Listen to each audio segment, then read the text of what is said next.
UGC के regulation पर जब सुप्रीम कोर्ट ने कल रोक लगा दी, उसके बाद अब नए परिदृश्य, नई परिस्थितियां सामने हैं। ये जो तस्वीर और नारे आप सुन रहे थे, ये कल ही रात में दिल्ली विश्वविद्यालय के छात्रों के सड़क पर उतर जाने का है। इन्होंने प्रतिक्रिया करते हुए कहा कि यूजीसी का regulation schedule caste, schedule tribe और ओबीसी को समता दिलाने के एक अच्छी भावना से लाया गया था, फिर तुरंत उसे सुप्रीम कोर्ट ने रोक क्यों दिया।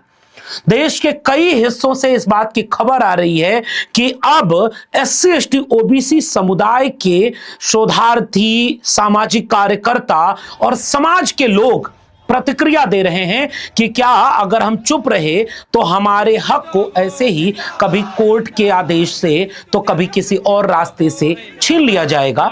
उनके अंदर एक संदेह पैदा हो गया है कि एक तो सरकार ने ऐसे ही गड्ढ-मड्ढ तरीके से, अस्पष्ट तरीके से ये रेगुलेशन बनाया, लेकिन उसमें कुछ दरवाजा खुला था कि कैंपस कम से कम जातिगत अन्याय और शोषण से बचेंगे, लेकिन कोर्ट ने रोक लगा दी। पहली हियरिंग पर कह दिया कि रोक लगाना है। अगर उसमें कोई कमी थी तो उसको ठीक करने का आदेश देते, सरकार से सवाल करते, और सरकार ने डिफेंस क्यों नहीं किया। लोग ये भी सवाल पूछ रहे हैं कि सरकार ने जो अधिनियम बनाया था उसको डिफेंस करना, उसको संरक्षित करना और कोर्ट के सामने ये कहना सरकार की जिम्मेदारी थी कि हमने बनाया है, कोई अगर गलती हो, कमी रह गई हो तो आप बता दीजिए, हम उसको एडिट कर देंगे। लेकिन उन्होंने कहा कि रोको और 2012 वाला लागू करो। तो क्या प्रतिक्रिया अब सड़क पर दिखने लगेगी? क्या बहुजन समाज के लोग अब इस बात को इस रूप में लेंगे कि अब हमारे लिए कोई अगर नियम, कायदा, कानून बनेगा तो सड़क पर उतर करके आप अब उग्र आंदोलन कर दें, मोदी को जाति के नाम पर गाली भी दें, पुतला बनाकर पीटते भी रहें, उसके बाद कब्र खुदेगी कह नारा लगा दें, और उसके बाद आप रुकवा लें कोर्ट से। कई लोग तो कोर्ट की संरचना पर भी सवाल उठा रहे हैं, जिसमें से सोशल मीडिया पर एक नया ट्वीट वायरल हो रहा है। कानून मंत्री ये बता रहे हैं कि कितने जज एससी एसटी ओबीसी इस देश में हैं और कितने लोग कहां हैं। पिछले कुछ वर्षों में हाईकोर्ट में कितने जजों की नियुक्ति हुई, अपनी स्क्रीन पर देख लीजिए। इस तरह के भी सवाल उठ रहे हैं कि आरोप लगाने वाले भी सवर्ण थे, टीवी में डिबेट करने वाले भी सवर्ण थे कि ये बड़ा गलत हो गया, समानता तो ध्वस्त, समानता के नाम पर समाज को बांटने वाला नियम आ गया, सवर्ण विरोधी, और जो फैसला सुना रहा था वो भी उसी खेमे का था। इस तरह के भी सवाल लोग उठा रहे हैं। अब मेरा सवाल यह है कि मिठाई खाने वाले तो मिठाई बांटकर खा गए कि भाई बड़ा अच्छा फैसला हो गया कि नियम रुक गया, लेकिन 2 ही महीने के लिए रुका ना। अब सरकार के पाले में गेंद है। सरकार जो कोर्ट में खड़े होकर के अपने बनाए हुए अधिनियम का बचाव करने नहीं उतरी, वो क्या 2 महीने में कोई ऐसी रिपोर्ट बनाकर कोर्ट को दे पाएगी?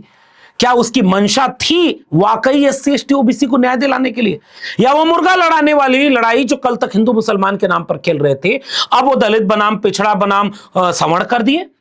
या वाकई पिछले कई वर्षों के संघर्ष से एक रास्ता खुल रहा था कि समानता मिले? कितनी बड़ी साजिश से इस समानता को रोक दिया गया, इस पर भी बहस होनी चाहिए। मिठाई खाने वाले ये बात समझे कि वो उनके खिलाफ कैसे था। जैसे मैं फिर से इसको समझाना चाहता हूं, और इस बात को बहुत तसल्ली से आप सोचें, समझें, ताकि कोई भी राय आप बनाएं तो कम से कम वो आधे अधूरे जानकारी पर न रहे। अब जैसे पहली बात कि कोर्ट ने कहा कि जब आपके तीसरे बिंदु के पहले क्लॉज में 5वां पॉइंट लिखा था कि भेदभाव सारे तरह पे हो सकते हैं, भेदभाव का अर्थ धर्म, नस्ल, जाति, लिंग, जन्म स्थान, दिव्यांगता और इनमें से किसी भी एक के आधार पर किसी भी हितधारक के विरुद्ध कोई भी अनुचित, भेदभावपूर्ण या पक्षपातपूर्ण व्यवहार या कोई ऐसा कार्य, चाहे वह स्पष्ट हो या अंतर्निहित हो, इसमें ऐसा कोई भी विभेद, बहिष्कार, प्रतिबंध या पक्षपात भी शामिल है जिसका उद्देश्य या प्रभाव शिक्षा के समान व्यवहार को निष्प्रभावी या अक्षम करना है, और विशेष रूप से किसी भी हितधारक या हितधारक समूहों के ऊपर ऐसी शर्त लगाना जो मानवीय गरिमा के प्रतिकूल हो। कोर्ट ने कहा और लोगों ने भी कहा कि जब भेदभाव की एक परिभाषा आ गई थी तो इसके तीसरे बिंदु में अलग से एससी एसटी ओबीसी को जाति के आधार पर भेदभाव वाला क्लॉज क्यों लिखा गया। अब इस बात को बहुत धैर्य से समझिएगा। 5वां बिंदु है, उसमें सब कुछ लिखा है, धर्म, नस्ल, जाति, लिंग, जन्मस्थान, दिव्यांगता। अब एक सुझाव तो यह भी हो सकता था कि जैसे जाति के आधार पर बनाया वैसे ही लिंग के आधार पर भी एक पॉइंट जोड़ना चाहिए था, क्षेत्र के आधार पर जोड़ना चाहिए था। नॉर्थ ईस्ट के बच्चे दिल्ली में पीटे जाते हैं, बड़े तरह के अपमान झेलते हैं, दक्षिण भारत वाला उत्तर भारत आए, इस तरह के क्लॉज जोड़ना था। न कि जाति आधारित भेदभाव का क्लॉज हटाना था। बहुत धैर्य से समझिएगा, अगर यह अधूरा था तो पांचवा बिंदु जिन जिन पहचानों के आधार पर भेदभाव को रोकने के लिए समता समिति की बात कर रहा है, तो जाति के नाम पर केवल एक कॉलम क्यों लिखा सरकार ने? उसके बाद लिंग के नाम पर भी लिख देते, जन्म स्थान के नाम पर भी लिख देते, दिव्यांगता के नाम पर भी लिख देते, नस्ल के नाम पर भी लिख देते, तो विवाद शायद इस तरह ना होता। इस बात को जरा ठहर कर सोचकर पूछिएगा। जाति के नाम पर लिख दिया और सवर्णों के मन में एक भ्रम पैदा कर दिया कि ये तो तुम्हारे खिलाफ है क्योंकि उसमें एससी, एसटी, ओबीसी यही तीन है, और तुमको बाय डिफॉल्ट जातिवादी और शोषक मान लिया गया।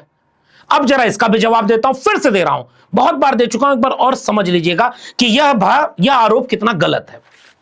समता समिति का गठन, पहला ही पॉइंट है कि संस्थान प्रमुख पदेन अध्यक्ष होंगे। हम बार बार यह कह रहे हैं कि जिस देश के 45 केंद्रीय विश्वविद्यालयों में से 38 सवर्ण वाइस चांसलर हैं, दिल्ली विश्वविद्यालय के प्रिंसिपल का एग्जांपल मैं बार बार दे रहा हूं, 92 कॉलेज हैं अगर, तो 92 में 90 सवर्ण हैं प्रिंसिपल। इस देश के जितने भी डिग्री कॉलेज और एजुकेशनल इंस्टीट्यूशन है, 90% से ज्यादा सबके हेड, 95% भी हो सकते हैं, उन सब के हेड ऑफ इंस्टीट्यूट सवर्ण है, और वो इस कमेटी के अध्यक्ष होंगे। आपने कैसे कह दिया कि इसमें कोई सवर्ण शामिल नहीं है कमेटी में? अब दूसरा एग्जांपल, उच्च शिक्षा संस्थान के 3 प्रोफेसर, वरिष्ठ संकाय सदस्य। अब आप जरा अपनी स्क्रीन पर कुछ तस्वीरें देख लीजिए, और ऐसी तस्वीरें देश भर के विश्वविद्यालयों में भरी पड़ी हैं। हर विश्वविद्यालय में ऐसा एक बोर्ड आपको मिलेगा जिसमें बताया जाएगा कि एचओडी अब तक कौन कौन बना, डीन ऑफ कॉलेजेस अब तक कौन कौन बना, प्रिंसिपल अब तक कौन कौन बना, वाइस चांसलर अब तक कौन कौन बना। तो इस लिस्ट के आधार पर डिपार्टमेंट का डेटा पब्लिक डोमेन में है भारत सरकार का, और भारत सरकार जब ये कहती है कि 80 से 84% ओबीसी प्रोफेसर की पोस्ट खाली है, 60 से 70% शेड्यूल कास्ट शेड्यूल ट्राइब की खाली है, ओवरऑल प्रोफेसर पर 90% सवर्ण लोग बैठे हुए हैं, यह सरकार का डेटा है, मैं नहीं कह रहा हूं। हालांकि मैं तो जाति जनगणना की परोकारी करने के लिए किताब भी लिख चुका हूं, लेकिन इस पर अभी बात कहां हो रही है? शायद साजिश थी कि जाति जनगणना वाले कॉलम में एससी एसटी के साथ ओबीसी और जनरल लिखा नहीं है, उस साजिश को छिपा लिया जाए, हंगामा करा दो सड़क पर। जरा गौर से समझिएगा कि अभी भी अगर हेड ऑफ इंस्टीट्यूट ये सारे लोग हैं, तो सवर्ण 3 प्रोफेसर जो सीनियर मोस्ट होंगे, उनमें 99.99% गुंजाइश है कि वो सारे सवर्ण होंगे। और आपने झूठ पूरे देश को फैला दिया कि इसमें सवर्ण समिति के सदस्य नहीं हो सकते। अब अगला देखिए, उच्च शिक्षण संस्थान का एक कर्मचारी शिक्षक के अतिरिक्त, कहीं इसमें नहीं लिखा है कि वो सवर्ण नहीं होगा। व्यावसायिक अनुभव रखने वाले नागरिक समाज के 2 प्रतिनिधि, कौन सा कॉलेज, कौन सी यूनिवर्सिटी, कौन सा इंस्टीट्यूट ऐसा है जो बाहर से व्यावसायिक अनुभव रखने वाले व्यक्ति को जब ले आएगा तो दलित पिछड़ा को ले आएगा? व्यवसाय में हैं कितने दलित पिछड़े?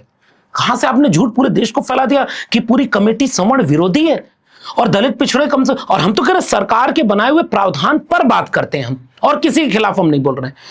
अगला पॉइंट है 2 छात्र प्रतिनिधि जिनका नामांकन शैक्षणिक योग्यता और खेलों में उत्कृष्टता और सह पाठ्यक्रम गतिविधियों में हो।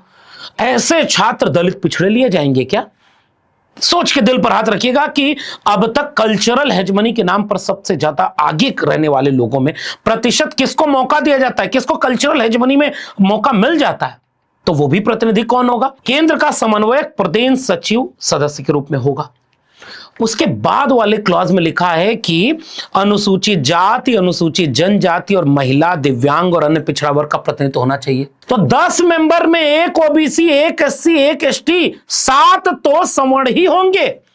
हम इसकी इस बारे में आलोचना करने वाले थे और कर रहे थे कि कोई भी इंस्टीट्यूट ऐसी कमेटी कभी गठित नहीं कर पाएगा कि 3 से ज्यादा उसमें गैर सवर्ण हो। और आज भी, मैं तो 14 साल पढ़ाया है मैंने, ये किताब प्रोफेसर की डायरी पढ़िएगा। वर्चस्व किसका है? तो ये कमेटी तो उन्हीं के पक्ष में बनी थी, आपने कैसे कह दिया कि सवर्ण विरोधी थी? तीसरा झूठ, आपने कहा कि इस क्लॉज में एससी एसटी ओबीसी लिखा हुआ है तो जनरल के खिलाफ अगर कोई होगा तभी वो होगा। इस क्लॉज को पढ़ रहा हूं मैं फिर से, और जरा बताइए कि अगर ओबीसी शेड्यूल कास्ट पर शोषण करता, ओबीसी किसी अति पिछड़े पर शोषण करता, तो उसमें कहां लिखा है कि उस पर कार्रवाई नहीं होगी? ये तो लिखा है कि जाति के आधार पर, तो जाति के आधार पर मैं फिर से पूछ रहा हूं, किसी समण को कैसे शोषण किया जा सकता है? कुछ टेलीविजन चैनल और सोशल मीडिया पर लोग लिख रहे हैं कि ब्राह्मण भारत छोड़ो या तिलक तराजू और तलवार ऐसे नारे लगाए गए, तो यह भी तो अपमान है। ऐसे नारे व्यक्ति के खिलाफ नहीं लगे थे, वो समूह के खिलाफ और वर्चस्व के खिलाफ प्रतिक्रिया में उभरे नारे हैं। मैं उन नारों का समर्थन नहीं करता, मैं किसी को जूते मारने की पैरोकारी नहीं करता। हम तो संविधान के मानने वाले लोग हैं, हम तो न्याय और समता की बात करते हैं। तो ऐसे कैसे आपने कह दिया कि केवल सवर्ण विक्टिम होगा? इसमें तो ओबीसी भी विक्टिम होगा अगर वो एससी और एसटी के खिलाफ कोई काम करता है। महिला के खिलाफ कोई काम करता है तो ओबीसी एससी एसटी सब विक्टिम होंगे। दिव्यांग के खिलाफ अगर कोई ओबीसी एससी एसटी जनरल कोई भी है, सब विक्टिम होंगे। और आपने पूरे देश में झूठ फैला दिया कि ये पूरा प्रावधान सवर्ण विरोधी है। और आज तक आप वहां क्यों नहीं ले गए इस पूरी बातचीत को कि यह पूरी बातचीत कहां जाकर के जाएगी? एमिकस क्यूरी न्याय मित्र घोषित करना था, समता न्याय मित्र से आएगी। एमिकस क्यूरी न्याय मित्र आगे उस चीज को लेके जाएगा जो अगर किसी के साथ गलत होगा तो गलत के खिलाफ अपील कर सकता है। यह पॉइंट नंबर 9 अपील का लिखा हुआ था। ऐसा कतई नहीं था कि 7 दिन के अंदर अगर फैसला ले लिया गया तो उसके खिलाफ अपील करने की आपको मौके नहीं है। यह भी झूठ फैलाया गया। तो ये जो एमिकस क्यूरी 30 दिन के भीतर अपील कर सकता है, लोकपाल जांच करेगा और विनियम 2023 के माध्यम से 30 दिन के भीतर उस अपील का निपटारा होगा। झूठ पे पूरा देश चल गया। अजीब हाल है। मैं तो कह रहा हूं कि यह एक अच्छी कोशिश थी। समता समूह, इक्विटी स्क्वाड, स्क्वाड गलत नाम था, इस तरह से लिखना नहीं चाहिए। मैं बार बार कह रहा हूं कि सरकार ने बड़ी गलत मंशा से इसको बनाया था। इसमें प्रावधान बड़े अच्छे थे लेकिन इतने लचीले रखे गए कि कोर्ट में जाकर रद्द हो जाएं और एक समुदाय को यह लगी कि मेरे खिलाफ है, इसलिए अस्पष्ट था। इसीलिए समता समूह और समता दूत पर बात क्यों नहीं हो रही? समता समिति, समता दूत, समता समूह, समता के लिए प्रोत्साहन के कार्यक्रम चलाए जाएंगे। कैंपस को इस तरह के भेदभाव के खिलाफ ट्रेनिंग दी जाएगी कि आप अपने बच्चों को ट्रेनिंग दें कि हम इस तरह के तमाम भेदभाव को कम करेंगे। इतना अच्छा प्रावधान था और एक सरकारी साजिश की भेंट चढ़ गया क्योंकि सब कुछ अस्पष्ट लिखा गया था। भेदभाव को और डिस्क्राइब करना चाहिए था जैसे पिछली कमेटियों ने डिस्क्राइब किया था। इसलिए जरा ठहर कर समझना। यही अस्पष्टता जस्टिस सूर्यकांत शर्मा को समझ में आ गई, रोक दिया इसके आधार पर। मैं तो कह रहा हूं कि जज साहब कहते कि इसको स्पष्ट करो, क्योंकि ये वही जज साहब हैं जिन्होंने पिछली कमेटी में यह कहा था कि साल 2012 का यूजीसी रेगुलेशन अब पर्याप्त नहीं है कैंपस में भेदभाव रोक पाने का, और सख्त बनाओ। और जब सख्त बन गया तो आपने क्या क्या टिप्पणी की जज साहब कि जब भेदभाव एक कॉलम में लिख गया तो तीसरे कॉलम में क्यों लिखा जाना चाहिए? हमने तो फिर से कह दिया कि जज साहब आपको यह सलाह देनी चाहिए थी, अगर आपकी जगह मैं होता, पूरे अदब और सम्मान के साथ कह रहा हूं, मैं कहता कि जब जब जाति के आधार पर भेदभाव की एक अलग क्लॉज लिखे हो तो जन्म वाला भी जोड़ दो, लिंग वाला भी जोड़ दो, भाषा वाला भी जोड़ दो, क्षेत्र वाला भी जोड़ दो, हर भेदभाव को स्पष्ट कर दो। आप ये सलाह देते। आपने टिप्पणी की कि रैगिंग वाले कुछ लोग कहे कि अगर सामान्य वर्ग के व्यक्ति की रैगिंग कोई पिछड़ा दलित लेगा तो क्या होगा? रैगिंग के लिए अलग से एंटी रैगिंग स्क्वाड बना हुआ है, उसका पूरा प्रावधान है, वो उसमें शिकायत करेगा और सजा मिलेगी। फिर लोगों ने कहा कि अगर एससी एसटी को सजा मिल गई तो वो इस समता समिति में चला जाएगा। फिर से मैं कह रहा हूं, समता समिति में 7 सदस्य कौन होंगी? आप केवल जाति के नाम पर न्याय और समता को परिभाषित कर रहे हैं इस देश में। और जज साहब कह रहे हैं कि हम क्या 75 साल वापस जा रहे हैं, जाति विहीन समाज बनाने की बजाय हम क्या प्रतिगामी हो रहे हैं? जज साहब आपका ही फैसला कुछ मुझे उसी दिशा में लगा। अगर समाज में जाति है तो मंडल कमीशन की रिपोर्ट कह रही है, जिसे इंदिरा साहनी के 9 जजेस की बेंच ने स्वीकार किया, कि समान लोगों के लिए समान नीति बनाई जा सकती है। असमान लोगों के लिए अगर समान नीति बन जाएगी तो वो असमानता को स्थिरता देगी। और आपने कह दिया कि यह समाज को विभाजित करने वाला फैसला है। फिर तो ऐसे तो कल को जज साहब आप कह देंगे कि आरक्षण जाति के नाम पर देना भी समाज को विभाजित करने वाला फैसला है। समाज में अगर विभाजन है तो नीतियां विभाजन के आधार पर बनती हैं। आप गरीबों को ही 5 किलो अनाज फ्री दे रहे हैं, अमीर को तो नहीं दे रहे हैं। आप महिलाओं के पक्ष में कई प्रावधान करते हैं, पुरुष के पक्ष में तो उस तरह नहीं करते। इसलिए जब विभाजन समाज में होता है तो नियम में भी दिखता है। इतनी सी बात कैसे जुडिशरी में बोली जा सकती है? 75 साल हो गए और अभी भी हम अपने कैंपस को बांटना चाहते हैं। नहीं साहब, कैंपस बटे हुए हैं। सुखदेव थोराट कमेटी 2007 और नेहरू कमेटी जेएनयू में बनी थी, उसके एग्जाम्पल इस देश में की जाति देखकर भेदभाव होता है। एकलव्य का दोष नहीं है, द्रोणाचार्य है कैंपस में। इतनी सी तो बात थी। और आपने कह दिया कि इस तरह के प्रावधान बहुत खतरनाक हैं अगर रोका न गया। आपने ही कहा था कि 2012 वाले प्रावधान कमजोर हैं, अब आप कह रहे हैं कि ये वाला ज्यादा मजबूत हो गया, जबकि सारा खेल इस बात का है कि सरकार ने गेम खेला, दिखने में अच्छा प्रावधान बनाया, लेकिन कुछ क्लॉज ऐसे गड़बड़ बनाए कि उसको पता था पहले सड़क पर विद्रोह करा लो, समाज को लड़वा दो, सवर्ण समाज को भी समझा दो कि तुम्हारे खिलाफ है उसी अस्पष्टता के फायदे से, और बहुजन के लिए दिखा दो कि कितना अच्छा प्रावधान है, देखो तुम्हारे लिए हम कितना बड़ा जोखिम उठा रहे हैं, और कोर्ट में जाकर रुकवा लिया। सब कुछ तो आपका हो गया। इस साजिश को बहुजन समाज समझ रहा है। मैंने कोशिश की है कि एक एक चीज को दस्तावेज के आधार पर आपको समझाएं। अगर आप सवर्ण समाज से तो भी सब जांच कर परख कर फैसला लें, और अगर आप बहुजन हैं तो जरा देखें कि आपके साथ खेल कौन खेल रहा है। सजग रहेंगे तो अपना हक अधिकार छीनने नहीं देंगे, दोषी बख्शे न जाएं और निर्दोष फंसाए न जाएं। समता का यही मूल्य है। इसलिए समता समिति अगर नहीं चलेगी तो समता आंदोलन तो करना होगा, समता मांग तो करनी होगी, समता न्याय तो मांगना होगा, और मांग करके अधिकार नहीं तो लड़ना तो पड़ेगा संविधान हाथ में लेकर। समझदार को इशारा काफी, और देश से ऐसे संकेत आ रहे हैं। आपको क्या लगता है इस पूरी बातचीत पर? नीचे अपनी प्रतिक्रिया जरूर दीजिएगा।